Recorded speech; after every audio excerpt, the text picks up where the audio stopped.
Com vocês uma história que dizem que é verdadeira. Que há muitos anos na Europa, quando queriam investigar uma pessoa, a sua condição mental, e ter certeza se ela deveria ou não ser institucionalizada, vamos dizer assim, colocada num hospício, eles faziam um teste. Colocavam a pessoa num banheiro, com uma banheira cheia d'água. Davam à pessoa uma colher de chá e uma xícara e um balde e diziam para a pessoa: esvazia a água da banheira, saia. E uma pessoa que visitava essa instituição perguntou para o diretor: mas é óbvio que uma pessoa que esteja saudável mentalmente vai usar o balde. Ele disse: não. Pessoa que esteja mentalmente saudável vai abrir lá. Você trouxe o seu pijama? Esse é um problema que eu acho que nós enfrentamos quando nós pensamos num assunto tão importante que é a graça. Como nós nos relacionamos com Deus e como Deus se relaciona conosco. Porque enquanto não entendemos a raiz do problema, nós não encontramos a solução do problema. Nós continuamos tentando tirar a água da banheira com a nossa colher de chá, a nossa xícara, ou na melhor das hipóteses, com o balde, nos consideramos normais. O que acontece na Reforma Protestante? Em 1517, no dia 31 de outubro, é que um monge agustiniano chegou na raiz do problema. A raiz do problema é que nós não temos nada para oferecer a Deus. Porque a pergunta profunda é: como pode um homem pecador, uma pessoa pecadora, ser bem recebido na presença de um Deus que é santo, que é puro, que é justo, e não ser imediatamente fulminado? Essa é a raiz do problema. Veja você que não importa o nosso empenho e a nossa tentativa, a escala de Deus é infinita. Quanto nós conseguimos alcançar nessa escala? Por mais que nos empenhamos, pior as coisas ficam. O profeta já dizia que a nossa justiça é como se fosse um trapo de imundícia diante de Deus. Eu me lembro uma vez que eu pedi para minha filha, Melina, preparar uma caixa. Eu ia dar uma palestra e eu não queria entediar as pessoas usando apenas o recurso retórico e não gosto de confiar muito em PowerPoint. Então ela fez uma caixa linda para mim. Ela decorou a caixa do lado de fora. Pedi que ela escrevesse palavras na caixa. Mas eu não notei que ela encheu a decoração da caixa do lado de fora com glitter. E quando eu apanhei a caixa e fui pôr no carro, eu tinha glitter azul, verde, amarelo no meu terno, na minha calça. E quanto mais eu tentava me livrar do glitter, mais glitter eu espalhava na roupa. E o pecado é desse jeito na nossa vida. Não importa quão bem intencionado nós somos, o quanto a gente tenta agradar, quanto mais a gente faz, mais glitter a gente espalha. Pior fica a condição. E foi isso que Martinho Lutero, um monge agustiniano, descobriu. Mas é importantíssimo lembrar que ele não descobriu isso porque ele estava sentado num pub alemão, tomando uma cerveja, dizendo: eu acho que é hora de mudar a igreja, eu acho que essa coisa de igreja está precisando de uma reforma, de uma mudança de mobiliário. Não foi assim que aconteceu. Aconteceu na angústia, na dor, no choro, nas noites em que ele não dormia. Aconteceu na autoflagelação pessoal, tentando encontrar uma maneira de ter paz com Deus. Foi assim que as palavras registradas por Paulo, o justo viverá pela fé, alcançaram a mente e o coração daquele homem. E quando confrontado por toda uma estrutura de políticos e de clérigos que queriam saber como é que você sabe o que você sabe, seria um argumento epistemológico, de onde você tira as suas ideias, ele sabia que não podia confiar em papas, em concílios, em bispos, ou mesmo no só da eclésia, somente na igreja. Ele só tinha uma fonte para apoiar as suas convicções: Só a Escritura, só a Escritura, só a palavra de Deus. Eu sei o que sei sobre a salvação e sobre o relacionamento do homem com Deus, porque a Bíblia assim o diz. E pelos méritos de quem somos aceitos? Única e exclusivamente pelos méritos do perfeito Filho de Deus, Jesus. E qual é a base da nossa salvação? Sola gratia, somente a graça. E quem recebe os créditos, o reconhecimento e o apreço de tudo isso? Soli Dio gloria, somente a Deus seja a glória. Nenhum de nós pode ter qualquer orgulho ou alegria nisso. Eu quero convidar você nessa manhã a abrir na carta de Paulo à igreja de Éfeso. Nosso irmão Robson leu nessa manhã o capítulo 2, nós vamos tocar nele brevemente daqui a pouco, mas vamos ler o capítulo 1, versículo 7. Efésios capítulo 1, versículo 7.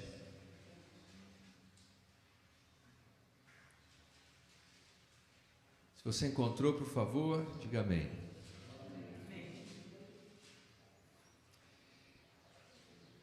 Em quem temos a redenção pelo seu sangue, a remissão das ofensas, segundo as riquezas da sua graça. Esse é um capítulo muito interessante, que se você pegar para ler com calma em casa, você vai ver que ele tem muitas vírgulas. Ele vai ter um ponto final só no versículo 23. É como se Paulo abrisse uma câmara de tesouros, e ele vai vendo um tesouro após o outro, após o outro, após o outro, após o outro, quase que perde o fôlego ao descrever tanta coisa boa nesse capítulo. Mas especificamente aqui nesse versículo, nós temos a base do que vamos conversar nessa manhã. Temos a redenção pelo seu sangue, a remissão das ofensas, segundo as riquezas da sua graça. Paulo escreveu essa carta à igreja de Éfeso por volta do ano 60 ou do ano 63. Por que isso é importante? Primeiro, porque o destinatário é uma igreja. Quando nós pensamos em falar da graça salvadora de Deus, nós normalmente pensamos que é relevante falar da graça salvadora de Deus para quem não conhece a graça, para quem não recebeu Jesus como Salvador, não é?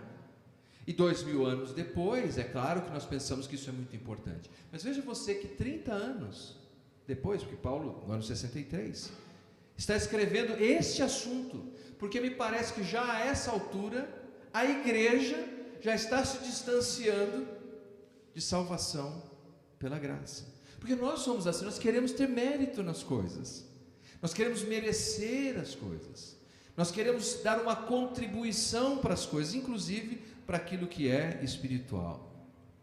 Nós começamos com graça e inevitavelmente caminhamos novamente em direção às obras. Não é assim? Pense por um momento. A maioria dos cristãos que eu conheço concordam, a salvação é pela graça, mas ele crê que a manutenção da salvação dele é pelas obras. Quando você vai apertando, ele acaba dizendo isso, que não, tudo bem, eu fui salvo pela graça, mas se eu não me cuidar... É uma conclusão de que no final do dia, então eu sou salvo pelas minhas obras. Não é que não haja um lugar para as obras na experiência do cristão. Mas vamos em frente.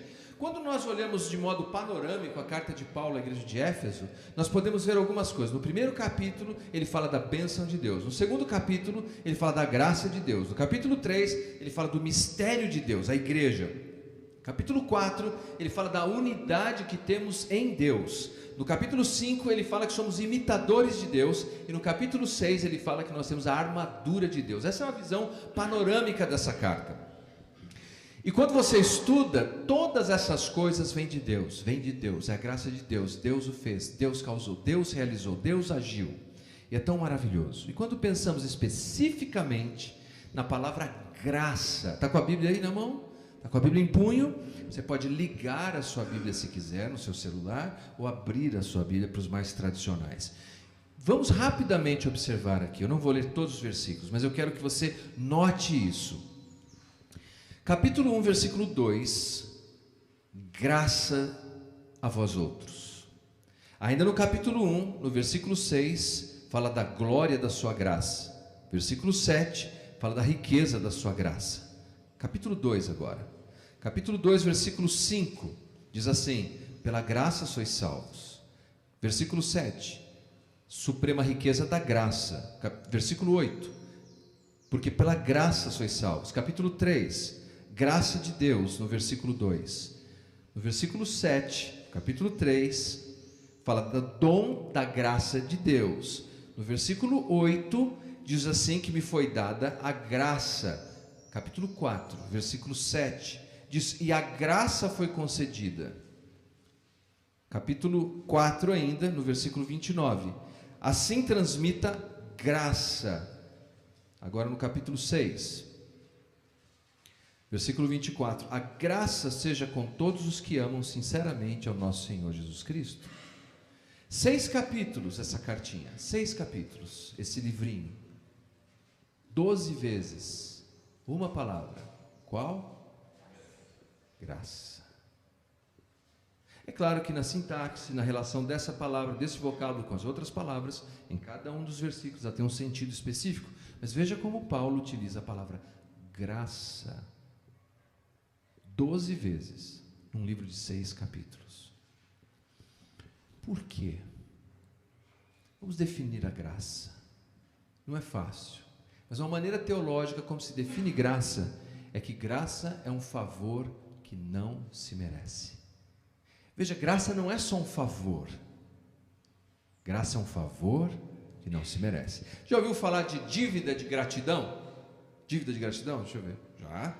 A dívida de gratidão é quando você se sente obrigado a fazer um favor para alguém. A pessoa foi boa com você algum dia, ajudou você em alguma coisa e te pede um favor. E você retribui aquele favor, porque você entende que tem o quê? Uma dívida de gratidão. Algumas pessoas pensam que o relacionamento com Deus é assim, é graça. Mas se eu cumprir a promessa certa, se eu andar de joelhos, se eu subir uma escadaria, eu vou receber uma graça. É o que eu sempre ouço. Eu vou receber, é um favor, mas é um favor o quê? Merecido. Tem uma dívida de gratidão aí. Mas o que nós aprendemos nas Escrituras é que a graça é um favor imerecido. Não há dívida de gratidão nenhuma. Deus não nos deve nada, nada, nenhum mérito, -3 em mérito, -7 em mérito. Deixa eu tentar uma ilustração bem perfeita. Há uns anos nós tínhamos em casa um cachorrinho, um Dachshund, aquele pequenininho, que a turma começou a chamar de Cofap, né, porque é compridinho. Era pequeno, mas era um cachorrinho invocado, cuidava ali do nosso território. E um dia passa em frente de casa um vira-lata, feio, espivitado, e o vira-lata entra no quintal, e o cachorrinho late contra aquele vira-lata que era grande. Eu nunca tinha visto isso na minha vida. O vira-lata veio numa bocanhada só, ele pegou aquele cachorrinho, carregou na boca para fora do quintal como se fosse um rato, e depois soltou. Eu corri, peguei o cachorrinho agonizando já, levei para o veterinário falou, olha, não há o que fazer, costelas quebradas, pulmão perfurado, ele vai morrer. E o cachorrinho morreu. Graça para o vira-lata seria eu chegar em casa agora e fazer o quê? Olha, você matou o nosso cachorrinho, mas agora você faz parte da família. Está aqui a ração dele, a água dele, a caminha fofinha dele. Vamos levar você no pet shop agora. Você vai ganhar escova para o cabelo, vão te fazer a unha. Não é graça? Eu não vou dizer o que nós oferecemos para o vira-lata. Eu não vou te dizer. Mas graça é isso. No nosso caso, a nossa violência é muito maior, porque não foi um cão atacando o outro. Foi um ataque contra a santidade de Deus, uma ofensa contra o Filho de Deus, foi a morte do Filho de Deus, é o Cristo agonizando na cruz, derramando o seu sangue, injustamente condenado, e Deus abre a porta do céu e diz assim, e agora?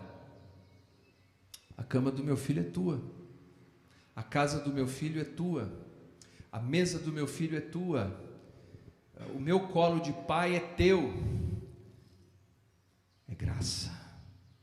Não é um escândalo? É um escândalo. Por isso eu creio que, quando nós lemos o capítulo 1, versículo 7, nós temos aqui 3 palavrões. 3 palavrões para a humanidade. Porque para nós, seres arrogantes e egoístas, nós não conseguimos entender isso. Quem de nós consegue viver isso na sua plenitude? Então olha aqui, se não são 3 palavrões. Redenção. Quando você estiver dirigindo e o cara te fechar, você pode dizer esse palavrão para ele: redenção. Olha outra palavra aqui, olha, que é ofensiva: remissão. E a terceira é graça. Isso é muito ofensivo, porque o ser humano acha que pode conquistar e agradar a Deus com as suas obras, nessa escala infinita de um Deus que é santo, justo e perfeito. Repito, há um lugar para as obras na fé cristã, mas esse assunto para um outro dia. Vamos pensar por um minuto aqui. Redenção. O que é redenção? Redenção é o termo que descreve a compra de um escravo. O escravo não consegue comprar sua própria liberdade. Uma bela história que ilustra com perfeição isso é o Antigo Testamento, o povo de Israel no Egito. Se Deus não interviesse, se Deus não se manifestasse e libertasse aquele povo, dando a eles redenção, viveriam como escravos até o último dia de suas vidas. Redenção.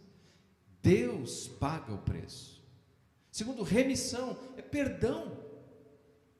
Nós temos sempre a ideia, não, eu vou perdoar. Eu aconselho casais há muitos anos, às vezes eu ouço isso: eu vou perdoar se ele fizer por merecer, pastor. Mas peraí, se ele fizer por merecer, não é perdoar. É como se você vai competir como um atleta, se você ganhou, você leva o prêmio.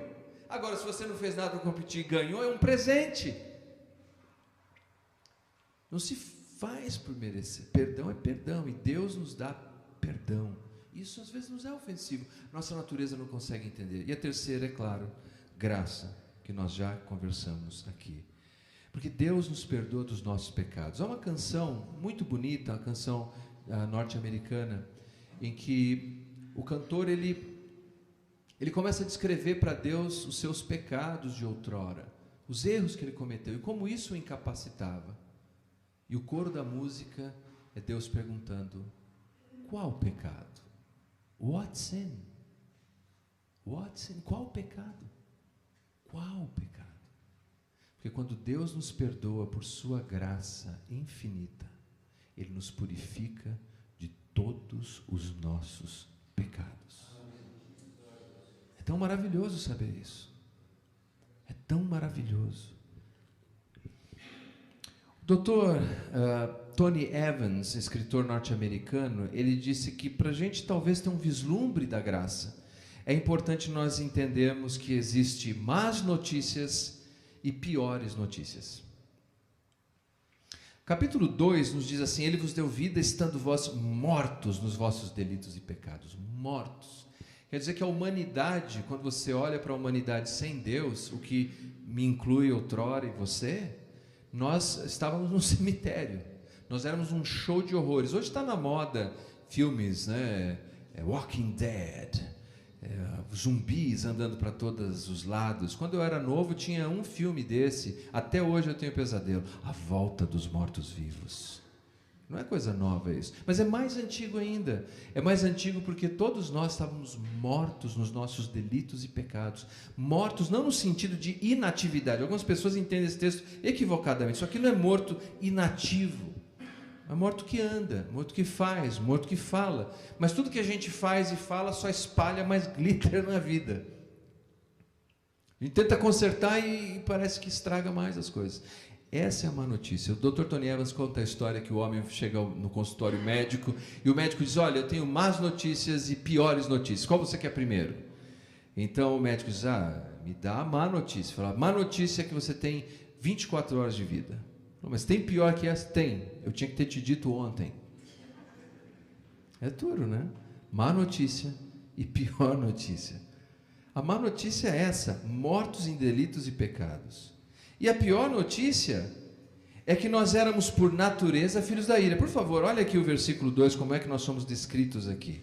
O texto diz assim, capítulo 2, versículo 2: nos quais andastes outrora, segundo o curso deste mundo, segundo o príncipe da potestade do ar, do espírito que agora atua nos filhos da desobediência, entre os quais também todos nós andamos outrora, segundo as inclinações da carne, fazendo a vontade da carne e do pensamento. Éramos por natureza filhos da ira, como os demais. O que quer dizer? Mortos, energizados pelo príncipe da potestade do ar, Satanás, andando segundo o curso deste mundo, um sistema anti-Deus, fazendo as vontades do pensamento e da carne, inclinados àquela canalice secreta que todo ser humano carrega em si.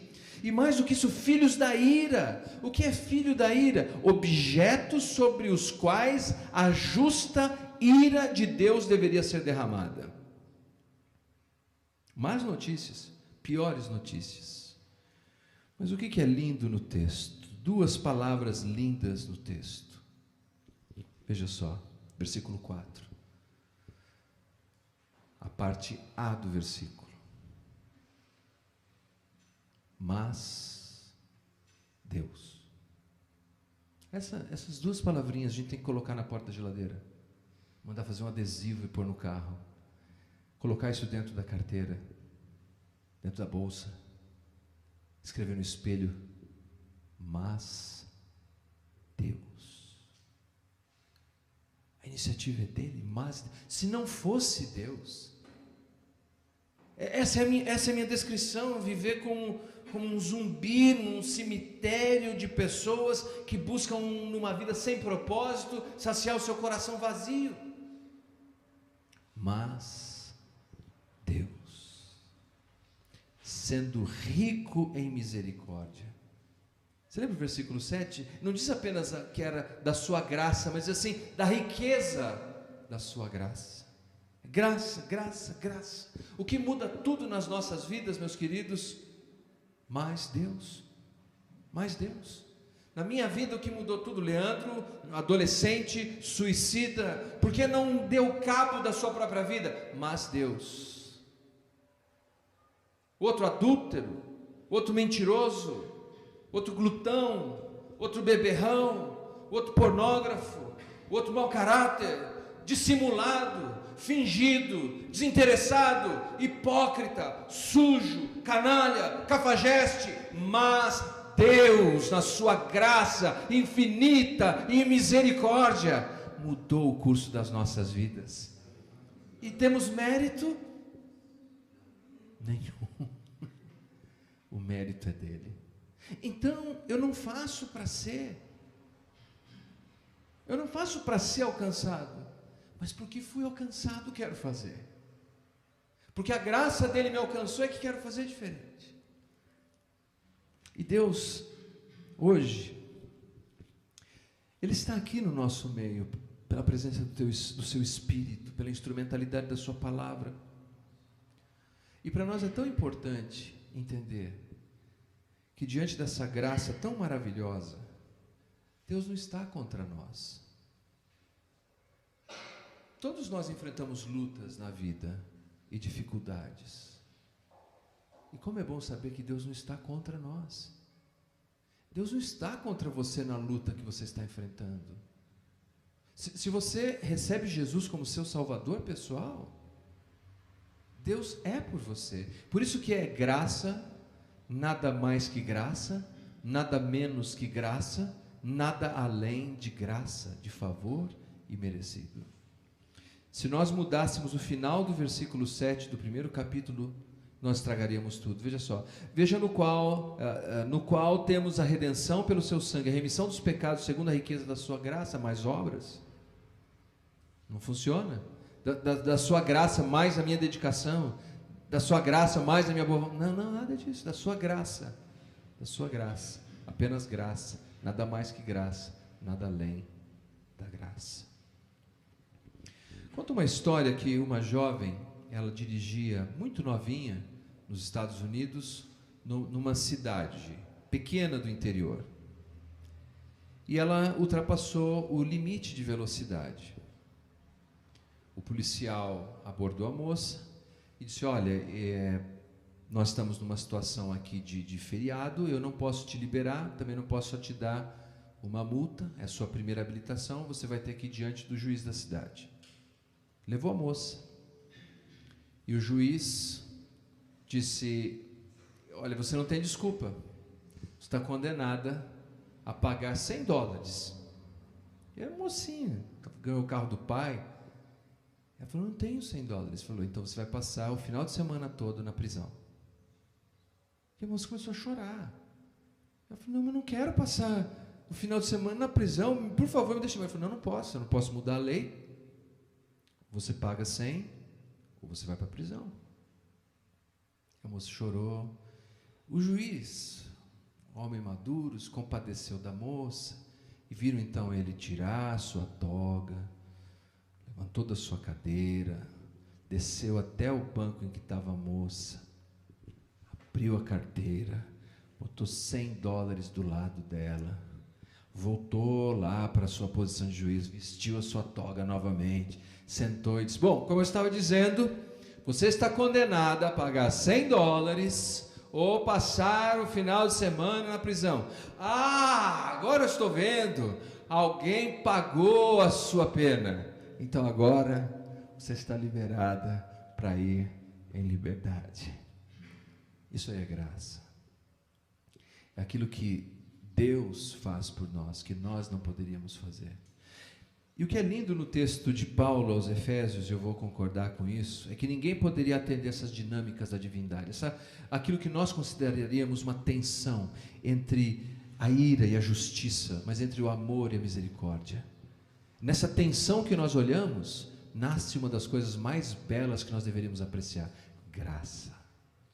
Deus não está contra você por graça. Deus recebe você por graça. Quando eu entendo isso e abraço isso, a graça passa a me transformar. Por quê?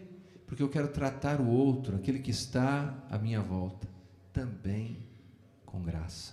Eu entendo que a minha força para vencer as lutas do meu dia a dia, vencer as minhas tentações, também é fruto da graça.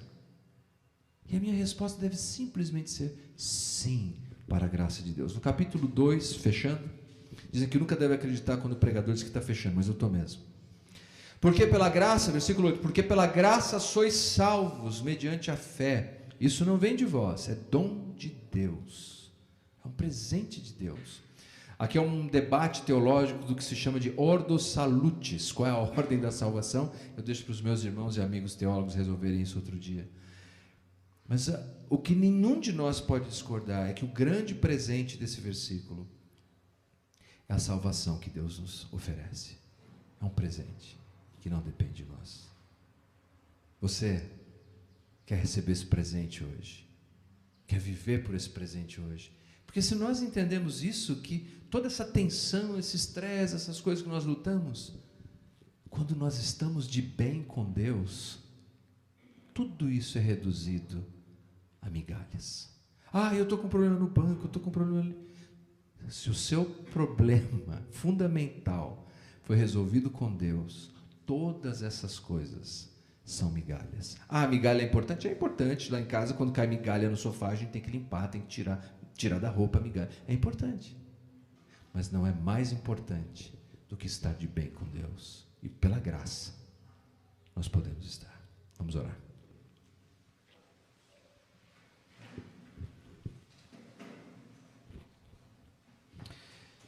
Pai querido, muito obrigado por essa manhã. Obrigado pelos meus irmãos e irmãs. Obrigado pela oportunidade de cantarmos, louvarmos o seu nome. Obrigado, Senhor, pela oportunidade de celebrarmos mais um pilar da nossa fé, que é a graça. Obrigado, Senhor, por esse favor imerecido que nunca entenderemos na sua profundidade. Nunca entenderemos, Senhor, a dimensão disso. Mas abraçamos, Senhor, em gratidão, por fé. E que essa graça, Senhor, pela qual nós estamos livres, seja, Senhor, a nossa força motriz, cada dia, que faça nos levantar, Senhor, com o coração grato, que faça-nos, Senhor, olhar para o outro com a sensibilidade de quem é objeto de graça, Que possamos, Senhor, olhar para as dificuldades da vida e entender que essas dificuldades são mínimas diante da maior dificuldade cósmica que o Senhor resolveu em nosso favor. Obrigado. Obrigado pelo nosso Salvador Jesus. Obrigado pela palavra da fé. Obrigado pela fé. Obrigado pela graça. E que a glória, Senhor, seja sempre tua. Em nome de Jesus. Amém. Vamos encerrar então? Vamos ficar em pé.